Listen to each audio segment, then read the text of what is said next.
इस रेखा चित्र में लेखक ने अपने बचपन की घटना या बचपन के भावों को प्रकट किया। वे कहते हैं कि मेरे बचपन की बात है और मैं स्कूल से ऐसे भाग कर आता था जैसे कसाई खाने से कोई जानवर छूट जाता है। और वे अपने घर में आकर बैठे हुए थे, ठेकुआ खा रहे थे। ठेकुआ यह एक प्रकार का नाश्ता होता है जो आटे से बनाया जाता है। ये उत्तर भारत और बिहार प्रदेश का लोकप्रिय नाश्ता है और छठ की जो पूजा की जाती है उसमें विशेष रूप से यह ठेकुआ बनाया जाता है। और पहले के घरों में एक ढेका होता था जिससे पैर चलाकर उसे अनाज को कूटा जाता था। साधारणतः सभी बच्चे उस पर बैठकर झूले का आनंद लेते थे। तो लेखक ने बताया कि वे भी वही कर रहे थे और उन्होंने देखा कि अब जैसे हम देखते हैं कि पहले के समय की व्यवस्था और आज के समय की सामाजिक व्यवस्था बिल्कुल भिन्न थी। पहले समय हिंदुओं और मुसलमानों के रहने के अलग अलग मोहल्ले थे और बहुत बार ये देख ही नहीं पाते थे, इन्हें पता ही नहीं होता था कि अन्य मोहल्ले में रहने वाले जो संप्रदाय हैं उनका रहन सहन वेशभूषा कैसी होती है। तो लेखक बोलते हैं कि वे हिंदुओं के मोहल्ले में रहते थे और चूड़ीहारिन का काम करने के लिए रजिया की माँ आती थी और रजिया अपनी माँ के साथ साथ आती थी। और उन्होंने पहली बार यह देखा कि उस मुस्लिम लड़की का सौंदर्य अन्य लड़कियों से भिन्न था और वे उस पर मोहित हो जाते हैं। और उनका कहना है कि वे चांदी के गहने पहने हुई थी। जो कुछ गहने हुआ करते थे वे भी विशेष संप्रदाय के लोग ही पहना करते थे।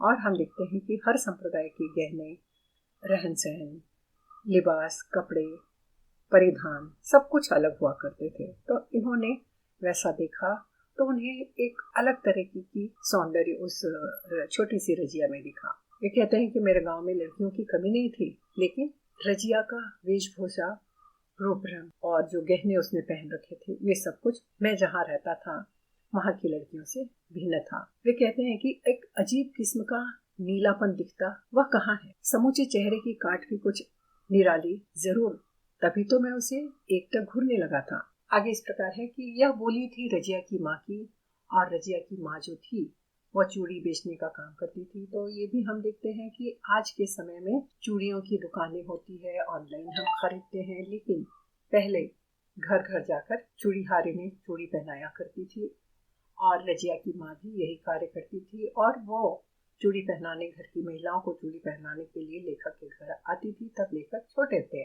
और वे बताते हैं कि उस समय रजिया और उसकी माँ का आना हमारे घर के मर्दों के लिए एक रोमांचक स्थिति होती थी। सब लोग उसे देखते थे और रजिया की माँ भी बड़ी चतुराई से बात करती थी और अपने ग्राहकों को बांध कर रख। और लेखक आगे बोलते हैं कि जब वे ठेकुआ खाते बैठे हुए थे तब उनके घर में रजिया और उसकी माँ दोनों चूड़ी बेचने के लिए आए। तो मेरी मौसी उठी, घर में गई, 2 ठेकुए और एक कसार लेकर आई। कसार भी एक तरीके का लड्डू होता है जो चावल से बनता है। और रजिया को देने लगी, लेकिन वो लेती नहीं थी, किंतु अपनी माँ के आग्रह पर हाथ में रख तो लिया, किंतु मुंह से लगाया नहीं।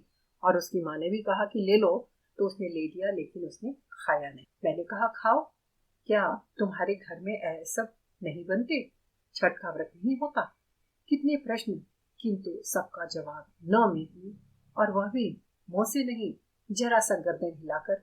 और गर्दन हिलाते ही चेहरे पर गिरे बाल की जो लटें हिल हिल उठती थी वह उन्हें परेशानी से संभालने लगती।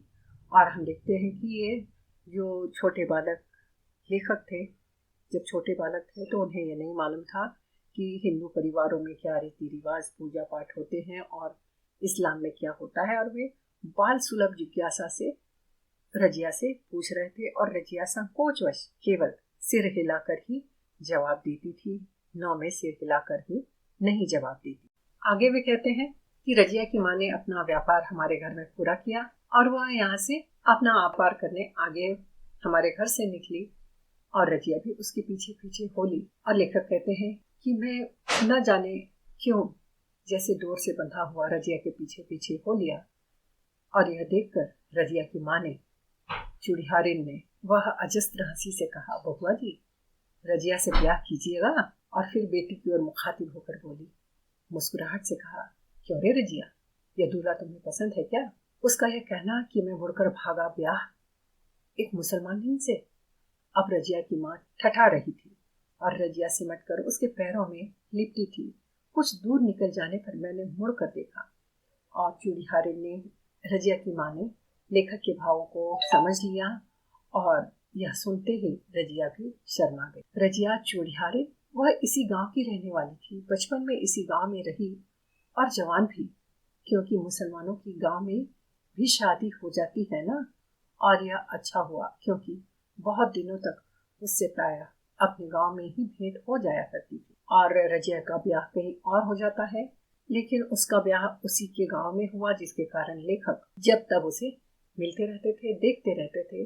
वे आगे बताते हैं कि मैं स्कूल से पढ़ाई करते करते आगे की पढ़ाई करने के लिए शहर में गया और छुट्टियों में आता तो भी रजिया को यहीं पाता।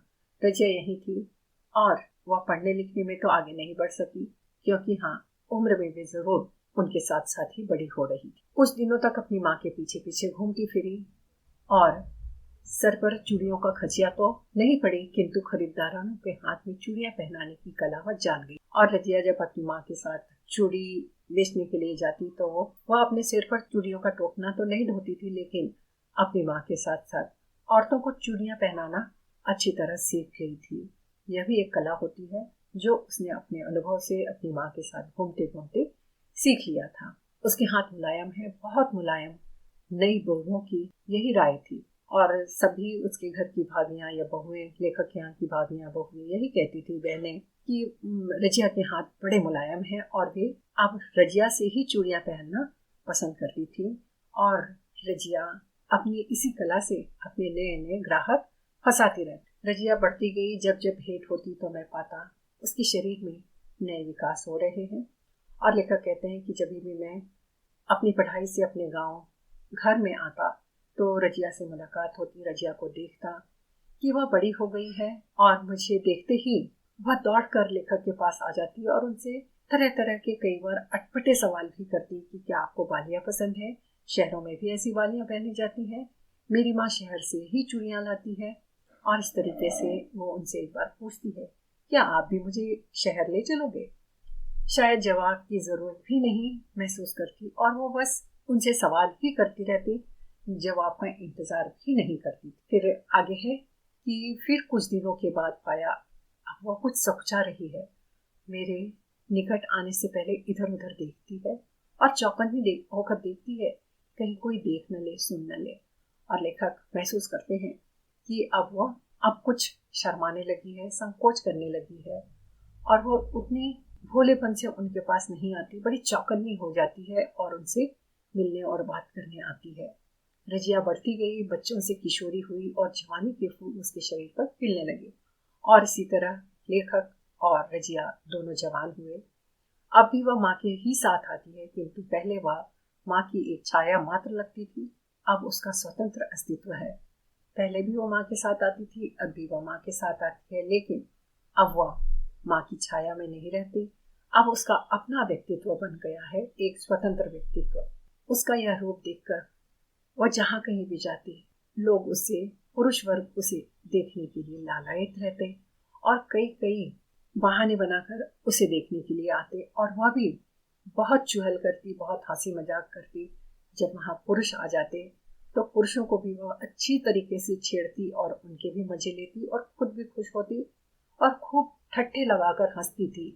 और अब वह धीरे धीरे अपने पेशे में निपुण होती जा रही थी, कुशल होती जा रही थी, एक्सपर्ट बनती जा रही थी। हाँ, रजिया अपने पेशे में भी निपुण होती जाती थी।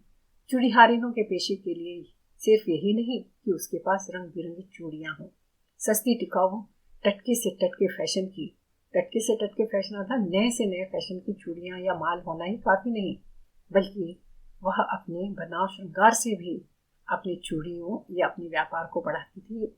और साथ ही साथ बोलने बात करने की तरीका, तमीज भी बहुत अच्छी तरीके से सीख गई थी। सफल चूड़ीहारिन या रजिया की माँ भी किसी जमाने में क्या कुछ कम रही होगी? ऐसा लेखक बोलते हैं कि जो रजिया इतनी सफल चूड़ीहारिन बन गई है, उसकी माँ भी अपने समय में बहुत अच्छी तरीके से अपना व्यापार करती थी और अपने ग्राहक बनाती थी। और यही कार्य अब रजिया भी बहुत अच्छी तरीके से कर रही है।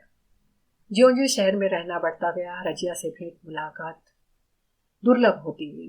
लेखक कहते हैं कि अब मेरी पढ़ाई खत्म हो चुकी थी, नौकरी मिल गई थी और नौकरी के दौरान उनका गांव आना कम हो गया, जिससे रजिया को देखना या मुलाकात करना कम होता गया था। और लेखक कहते हैं कि एक दिन वह भी आया कि मैं गांव गया और मैंने पाया उसके पीछे एक नौजवान चूड़ियों की खांची खांची अर्थात टोकनी सिर पर लिए है। मुझे देखते ही वह सहमी सिकुड़ी और मैंने मान लिया यह उसका पति है। लेखक कहते हैं कि वह मुझे देखकर थोड़ी सी संकोचित हुई, तो मुझे लगा कि जो व्यक्ति उसके पीछे पीछे खांची लेकर चल रहा है वो जरूर उसका पति है। किंतु तो भी अनजान सा पूछ ही लिया, इस जमोरे को कहाँ से उठा लाई रे? इसी से पूछिए, साथ लग गया तो क्या करूं? नौजवान मुस्कुराया। रजिया भी हंसी, बोली, यह मेरा खाविंद है मालिक। अर्थात उसने बताया कि यही मेरा पति है। खाविंद? बचपन की उस पहली मुलाकात में उसकी माँ ने दिल लगी में जो कह दिया था, न जाने वह बात कहाँ सुई पड़ी थी। अचानक वह जगी और मेरी पेशानी पर उस दिन शिकन जरूर उठाए होंगे, मेरा विश्वास है। और एक दिन वह भी आया कि मैं भी खाविंद बना। और जब उसने अपने पति का परिचय कराया, हसन का परिचय लेखक से कराया, तो उनको बचपन की वह बात याद आ गई कि उसकी माँ ने हंसी मजाक में दिल लगी में कहा था कि क्या शादी करेगी या शादी करोगे? तो उन्हें याद आया कि हाँ, मैं खाविंद जरूर बना, लेकिन किसी और का।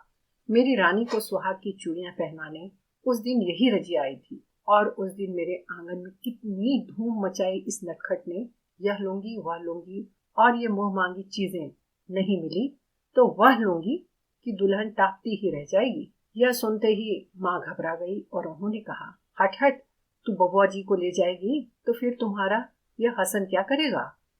भाजी ने कहा, यह भी टापता रहेगा बहुरिया, कहकर रजिया ठट्ठा मारकर हंसी और दौड़कर हसन से लिपट गई। इस प्रकार लेखक ने बताया कि जब रजिया ने अपने पति का परिचय उनसे कराया तो उन्हें बचपन की वह हंसी मजाक की बात याद आई, और जब उनकी शादी हो रही थी और घर में यह रजिया चूड़िहारिन के रूप में आई, तो उसने भी इनाम लेने के लिए कितनी धूम मचाई थी। रजिया अपनी प्रेम कथा सुनाने लगी कि किस तरह यह हसन उसके पीछे पड़ा, किस तरह झंझटें आई, फिर किस तरह शादी हुई, और वह आज भी किस तरह छाया सा उसके पीछे पीछे घूमता है।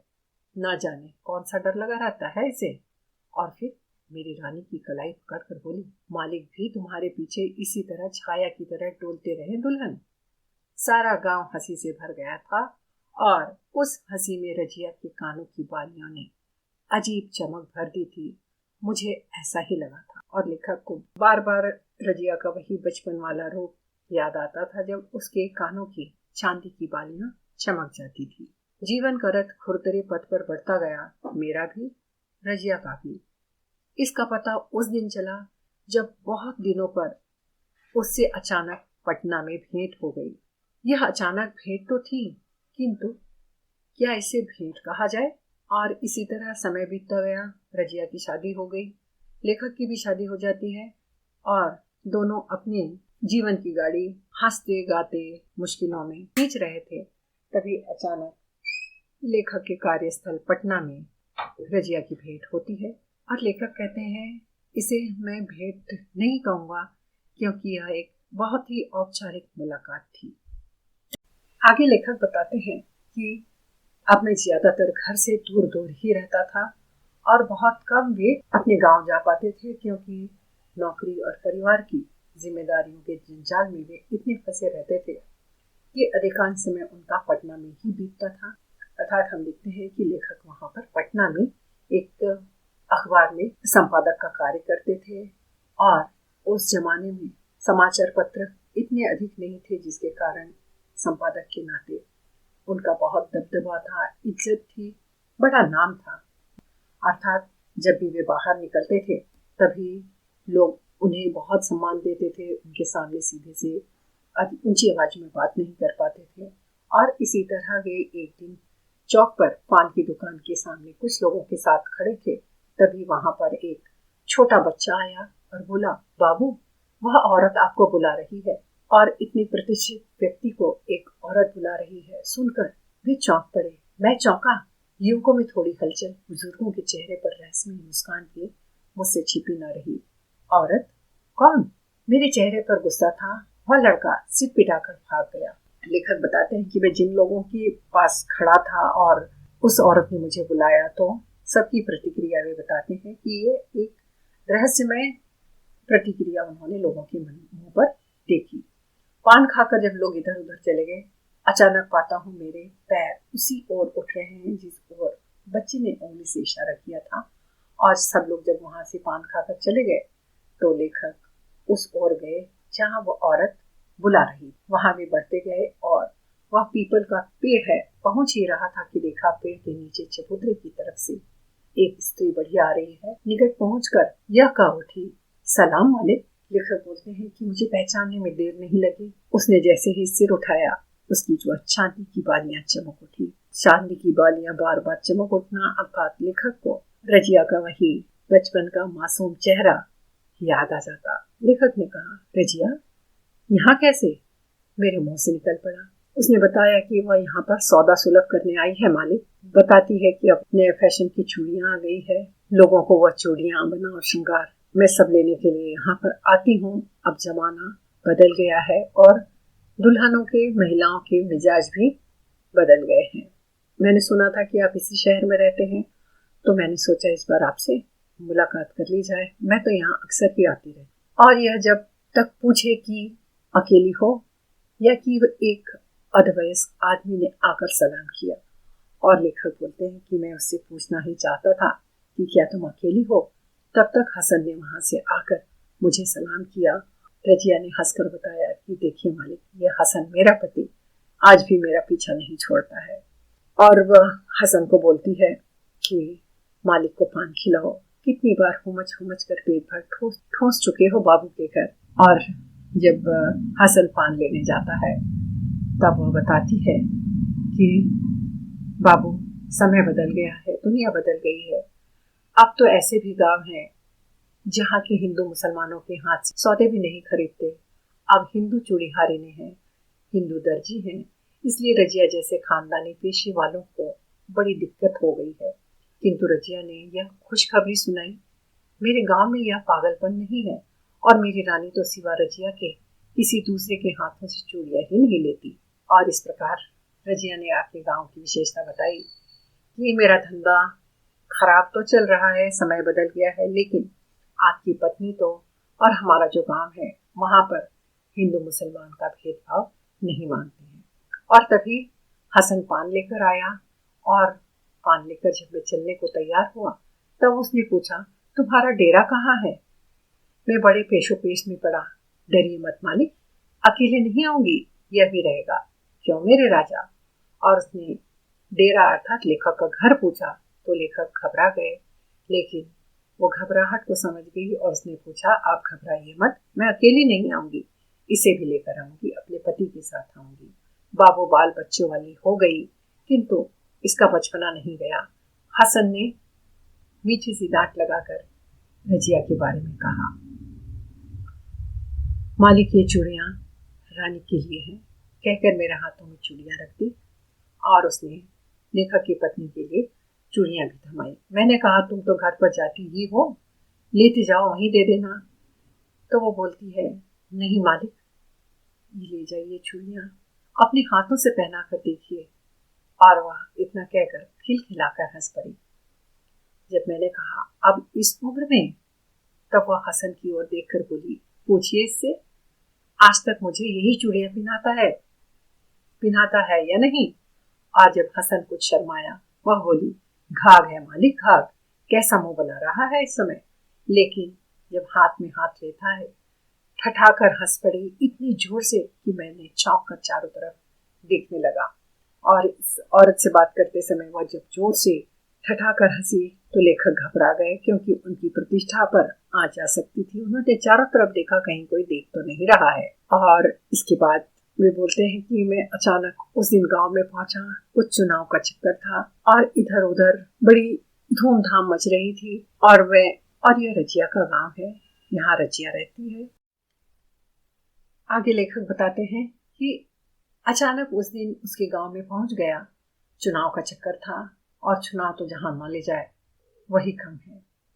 बड़े परेशान थे, किंतु उस गांव में जैसे ही जीप घुसी मैं एक खास किस्म की भावना से अभिभूत हो गया, क्योंकि वह रजिया का गांव था, यहाँ रजिया रहती थी। किंतु आज मैं यहाँ यह पूछ सकता हूँ कि यहाँ कोई रजिया नाम की चुड़िया रहती थी या है? हसन का नाम लेने में शर्म लगती थी। मैं वहां नेता बनकर गया था, मेरे जय जयकार हो रहे थे।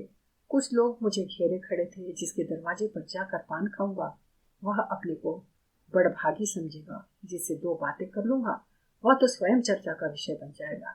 इस समय मुझे कुछ ऊंचाई पर ही रहना चाहिए। अब उस गांव में पहुंचे, लेकिन अब वे रजिया जैसी या किसी चुड़ियारें और उसके पति की बात करें तो शायद उनकी शान के खिलाफ होता, लेकिन मन ही मन तो वही उधेड़ चल रही थी। वे जीप से उतरकर लोगों से बातें कर रहे थे। तभी उन्हें कहिए कि कल्पना के पहाड़ पर खड़े होकर आने वाले स्वर्ण युग का संदेश लोगों को सुना रहे थे, किंतु दिमाग में कुछ गुत्थियां चली जा रही थी।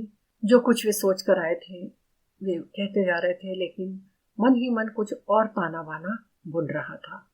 दोनों में कोई तारतम्य नहीं था। दिमाग कहीं, दिल कहीं और चल रहा था, और जिसके कारण उनकी जो गति थी उसमें बाधा पड़ रही थी। लेकिन अचानक लो यह क्या, वह देखते हैं कि सामने से रजिया चली आ रही है। और रजिया, वह बच्ची, अरे रजिया फिर से बच्ची हो गई। कानों में वही बालियां, गोरे चेहरे पर वही नीली आंखें, वही भरबाह की कमीज, वे ही कुछ लटें जिन्हें वह संभालती बढ़िया रही थी। बीच में 40-45 साल का व्यवधान।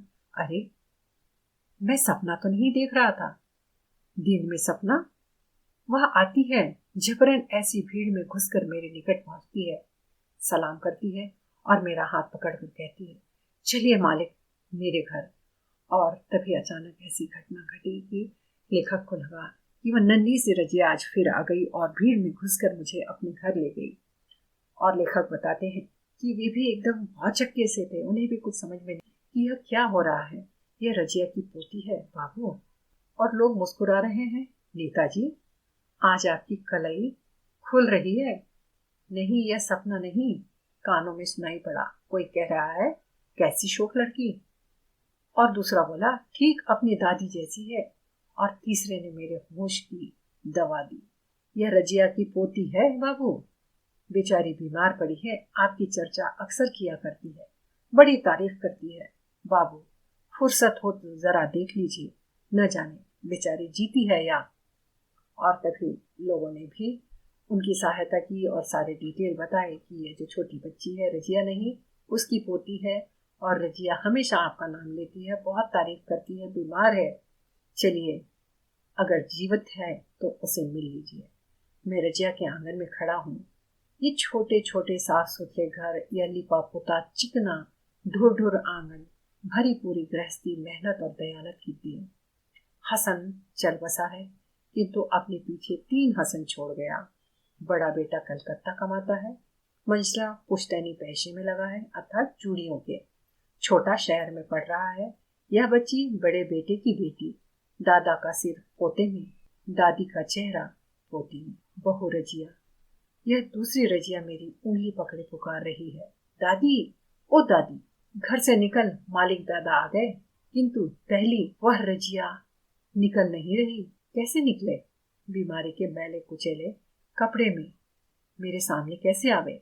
रजिया की पोती उसे आवाज लगा रही है, बहू आवाज लगा रही है कि बाबू आए हैं, लेकिन रजिया बाहर नहीं आ रही है, क्योंकि वह बीमार है, अस्त व्यस्त है, इसलिए उसे आने में देर लग रही है। और रजिया ने अपनी पोती को भेज तो दिया था, लेकिन उसे विश्वास नहीं था कि इतने बड़े बाबू, इतने बड़े नेता उसके घर आ जाएंगे। और वे आ गए तो उसे जल्दी से बाहर आना मुश्किल लग रहा था, और वह अपने आप को संवार कर बहुओं का सहारा लेकर बाहर आई। तो लेखक देखते हैं कि रजिया की दोनों बहुएं, पतुहें अर्थात बहुएं, उसे सहारा देकर आंगन में लाई है।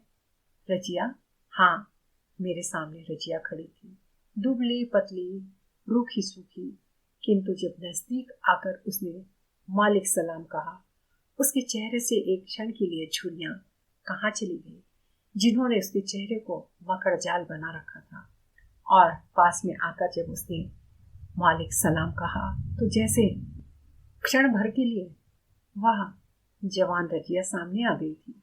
मैंने देखा उसका चेहरा अचानक बिजली के बल्ब की तरह चमक उठा और चमक उठी वे नीली आंखें जो कटोरों में धंस गई थी, और बुढ़ापे के कारण उसकी जो नीली नीली आंखें थी वह आंखों के अंदर धंस गई थी, उनमें भी चमक आ गई और चमक उठी आज फिर से चांदी की बालियां, और देखो अपने को पवित्र कर लो। और इसी तरह उसने जो चांदी की बालियां पहनी थी वह भी बुढ़ापे में वैसी ही चमक उठी जैसे बचपन में और जवानी में चमक उठती थी। और लेखक का वह बचपन का पुराना पवित्र प्रेम फिर से सजग हो उठता था, और यह मन में छुपा हुआ प्रेम दोनों तरफ था। उसके चेहरे पर फिर अचानक लटक कर चमक रही वे लटें जिन्हें समय ने धो पोंछ कर शुभ्र श्वेत बना दिया है, अर्थात उसके चेहरे पर वही लटें चमक रही थी जो अब सफेद हो गई थी। बचपन में वही सुनहरी लटें जो सोने की हुआ करती थी झलक जाया करती थी, लेकिन वही अदा बुढ़ापे में भी है, केवल बाल सोने से चांदी हो गए हैं। प्रेम दोनों तरफ आज भी वैसा ही है जैसा बचपन में हुआ था, जैसा पहली बार देखते ही दोनों ने महसूस किया था। तो इस प्रकार हम देखते हैं कि यह रेखा चित्र रजिया का पूरा होता है और लेखक के मन में बचपन का वह प्रेम आज तक वैसा ही पवित्र पावन बना हुआ है। कितना मर्यादित प्रेम है दोनों तरफ से। अब हम छात्रों पाठ्य सामग्री के अगले भाग की ओर बढ़ते हैं कि प्रश्न पत्र में आपको सबसे पहला प्रश्न आता है। प्रश्न 1, निम्नलिखित शब्दों के उत्तर एक शब्द या वाक्य में लिखिए, जिसके अंतर्गत आपको पूरी किताब में से अलग अलग पाठों में से ऐसे प्रश्न तैयार करके दिए जाते हैं जिनके उत्तर आपको एक शब्द वाक्य या वाक्यांश में लिखना होता है, और आपको उत्तर भी वैसा ही लिखना चाहिए। तो यहाँ पर आप देख रहे हैं कि इस पाठ पर आधारित एक अंकीय प्रश्न यहाँ पर कुछ उत्तर के साथ तैयार किए गए हैं। तो ये जो प्रश्न उत्तर हैं वह आपको परीक्षा में प्रश्नों के उत्तर लिखने में सहायता करने के साथ साथ पाठ का सारांश समझने और उत्तर लिखने में भी आपकी सहायता करेंगे। अब हम आगे बढ़ते हैं। दूसरा प्रश्न आता है, प्रश्न पत्र में ससंदर्भ व्याख्या कीजिए। तो इसमें भी आपको पूरे किताब में से अलग अलग पाठों में से 3 प्रश्न दिए जाएंगे ससंदर्भ व्याख्या करने के लिए, जिसमें से आपको 2 के उत्तर लिखना है, जो 7-7 अंक के लिए 2 प्रश्न होंगे। टोटल होगा 14 मार्क्स का। तो यहाँ पर आप देख रहे हैं ससंदर्भ व्याख्या लिखने का फॉर्मेट क्या है, प्रारूप क्या है, आप इसका अनुसरण कर सकते हैं। कि पहला होता है संकेत, जिसमें आपको लिखना होता है कि आप 3 में से कौन से प्रश्न का उत्तर लिख रहे हैं। तो यहाँ आप देख रहे हैं संकेत किस प्रकार लिखा गया है। उसके बाद होता है प्रसंग। प्रसंग में आप लिखेंगे कि जो पंक्तियों का अर्थ आप लिख रहे हैं वह हमारी किताब में से, किताब का नाम लिखेंगे, उसमें संकलित पाठ का नाम लिखेंगे और लेखक का नाम लिखेंगे, से ली गई है। उसके बाद आता है संदर्भ। तो यह पंक्तियां किस संदर्भ में कौन किससे कह रहा है यह लिखा जाएगा। और उसके बाद आता है व्याख्या। तो व्याख्या में आप विस्तार पूर्वक लिखेंगे कि जो पंक्तियों का आप उत्तर लिख रहे हैं उसका अर्थ आप क्या समझते हैं, और उसे समझाकर आप विस्तार पूर्वक 6 से 7 लाइनों में लिखेंगे। उसके बाद अगला बिंदु आता है विशेषता। तो विशेषता में आप लिखेंगे कि जो पंक्तियां, जो पाठ है, उससे आपको क्या संदेश मिलता है और लेखक ने क्या संदेश दिया है और आपको क्या सीख मिलती है। तो इस प्रकार हम देखते हैं कि 2 प्रश्न, पहला दूसरा पूरा हुआ। अब तीसरा प्रश्न आता है कि कहानी का सारांश लिखकर उसकी विशेषताओं पर प्रकाश डालिए। तो यह प्रश्न भी आपको 2 प्रश्न में से एक प्रश्न करना होगा। इसका उत्तर के लिए आप वीडियो के पहले भाग का सारांश लिख सकते हैं और फॉर्मेट में सबसे ऊपर लिखेंगे शीर्षक, उसके बाद लेखक परिचय। लेखक परिचय आप डिस्क्रिप्शन में देख सकते हैं। उसके बाद लिखेंगे सारांश और फिर विशेषता। तो सारांश और विशेषता आप वीडियो के पहले भाग से सहायता ले सकते हैं। उसके बाद चौथा प्रश्न आता है टिप्पणी लिखिए। तो टिप्पणी लिखने के लिए भी ऐसे ही आपको 2 शीर्षक दे दिए जाएंगे, 2 में से एक के ऊपर आपको टिप्पणी लिखना होगी, जो होगा 5 अंक के लिए एक प्रश्न। तो इसमें भी आपको शीर्षक लिखना है और उसके बाद आपको उस शीर्षक का परिचय देना है कि यह शीर्षक कहाँ से आया। उसमें आप किताब का नाम लिखेंगे, पाठ का नाम लिखेंगे और लेखक का नाम लिखेंगे तथा एक लाइन में परिचय देंगे कि यह जो भी शीर्षक है वह कहानी का मुख्य पात्र है, सहपात्र है, कोई स्थान है, कोई घटना है, ये आप लिखेंगे। और उसके बाद टिप्पणी में 5 से 7 लाइनों में आप टिप्पणी लिखेंगे, क्योंकि यहाँ पर आपको कितने अंक का प्रश्न है ये भी ध्यान रखना है।